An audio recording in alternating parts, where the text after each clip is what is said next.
최근 진주에서 발생한 방화 살인 사건으로 참극이 벌어졌는데요.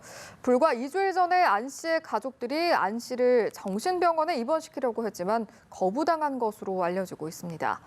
뿐만 아니라 경찰이 현장 출동 단계에서 피신고자의 정신병력을 확인하는 것 역시 사실상 불가능하다고 하는데요. 과연 어떤 대책들이 마련돼야 하는지 배상훈 프로파일러 연결해서 이야기 나눠보도록 하겠습니다. 나와 계십니까? 예, 안녕하세요. 네. 전문가로서 일단 이번 사건 어떻게 보셨습니까? 네, 일단 참으로 안타깝고요. 사실 2010년도 초반에 저희 같은 프로파일러들이 이런 사건의 우려에 대해서 수많은 경고를 했음에도 불구하고 이런 사건이 현실화된 거에 참으로 비통함을 느낍니다. 실제로 이런 정신적으로 문제가 있는 사람의 이 가학적인 범죄, 이런 잔혹 범죄는 미리 예견된 바가 많이 있었거든요. 예. 근데 미리 대처도 못하고 대비도 못한 우리 사회 전체가 책임을 져야 될 부분이라고 보여집니다. 예. 이번 사건, 다른 사건들과 비교했을 때 특이한 점이 있다면 어떤 점을 꼽을 수 있을까요? 아무래도 이제 이 관리가 안 된, 예. 말하자면 분명히 10년 전에 막을 수 있음에 불구하고 관리가 안 된, 그러면 치료감호소에서 어떤 정신적인 분석 판단을 받았는데도 불구하고 거기서 나온 다음에 예. 더 폭력성이 폭증한 부분, 그럼 그 치료감호소에서는 어떻게 판단을 내렸는가? 예. 보호관찰은 어떻게 됐는가?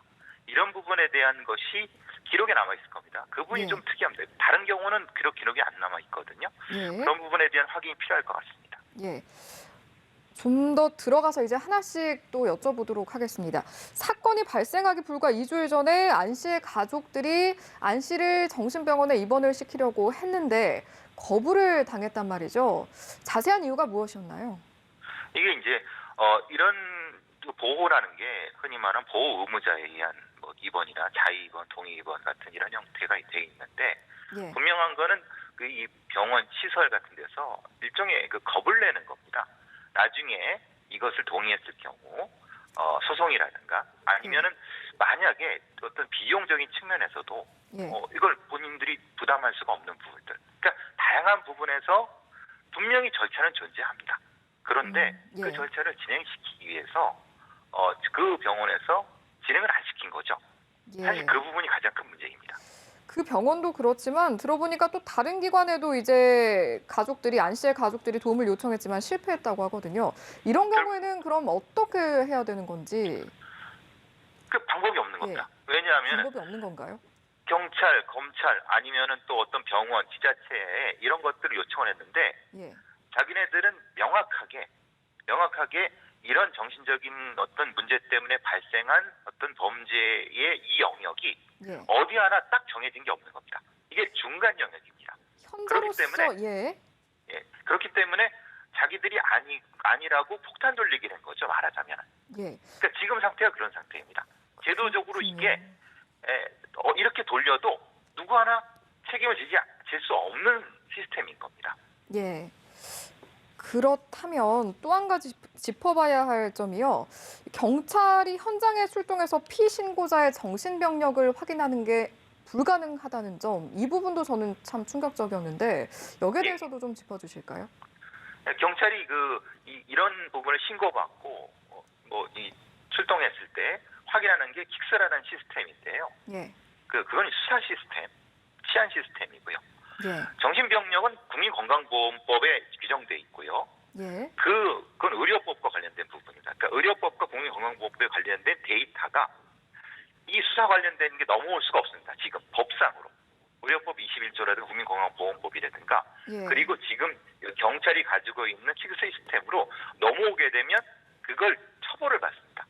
그러니까 예. 경찰은 출동할 때 이 사람이 전과는 있는데 그 전과가 정신병력에 의한 전과인지를 확인 못하고 출동하는 겁니다. 그렇기 때문에 대처 자체를 할 수가 없는 겁니다. 예, 현장 출동도 그런데요. 이번 사건의 피해자 유족들 이야기를 들어보면 그동안 여러 관공서에 수차례 민원을 제기했다고 하는데 이렇게 폭력성을 보이는 정신질환이나 폭력으로 경찰 수사를 받은 인물 같은 경우에는 특히 더 미리 예방이랄까요? 경찰의 도움을 구할 수 있는 제도가 없었으려나 싶은데 말씀하신 것처럼 시스템 문제로 없었다고 봐야 되는 거죠? 그러니까 경찰의 도움을 구할 수 있는 거는 이 사람이 어떤 범죄를 저지를 것 같으니까 구금을 해주십시오 아니면 체포를 해주십시오라고 해야 되는 거 아니겠습니까? 예. 그럼 체포라든가 구금을 하려고 하면 영장이 아닌 이상 48시간 내에 긴급 체포 이런 부분들을 할 수 있는데 예. 그 이상은 검찰로 넘어가서 체포영장이나 구속 상태가 돼야 되는 부분인 건데 예. 그 부분에 갈 수 있을 정도까지의 그 범죄 자체가 수준이 낮아지는 거죠. 그러면 예. 이게 축적된 여러 번의 이런 괴롭힘이 반복됐을 경우는 그 경우는 어떤 주체가 이걸 맡아야 되느냐. 검찰이 맡아야 되느냐 아니면 지자체의 건강센터에서 맡아야 되느냐라고 하는 케이스 컨트롤 타워 자체의 제도가 없는 겁니다. 그러니까 단일 사건에 대해서 경찰은 수사를 할 수 있는데 예. 도와줄 수 있는데 작은 사건들의 여러 가지가 할 수 있는 건 경찰이 그건 할 수가 없는 겁니다. 어떤 통합된 제도의 부재라는 그렇죠. 그런 지적이신 것 이거는 같은데요. 이쪽과 저쪽의 경계선에 있는 겁니다. 예. 그래서 제가 그 케이스라고 말씀드린 겁니다. 이게 그렇- 사건이 아니라 예. 사건들 케이스죠. 그렇다면 앞으로 이번 사건과 같은 참극 다시는 벌어져서는 안 되지 않겠습니까? 앞으로는 예. 어떤 제도가 좀 마련이 돼야 될까요? 그러니까 저는 늘 말씀드리는 게 미국 같으면 복지경찰이라는 개념을 씁니다. 예. 이건 복지도 아니고 경찰도 아닌 영역입니다. 그런데 복지 영역이기도 경찰 영역이기도 하죠. 그러니까 예. 중간을 커버할 수 있는 시스템적인 벽을 허무는 시스템이 있어야 되는 겁니다. 예. 즉, 이게 범죄를 저지른 정신질환자를 관할할 수 있는 그 전문 부서가 있어야 된다는 겁니다. 지금은 네. 그게 없다는 게 문제가 되는 거죠. 예. 알겠습니다. 오늘 말씀 여기서 마무리 짓도록 하겠습니다. 지금까지 배상훈 프로파일러와 함께했습니다. 말씀 고맙습니다. 감사합니다.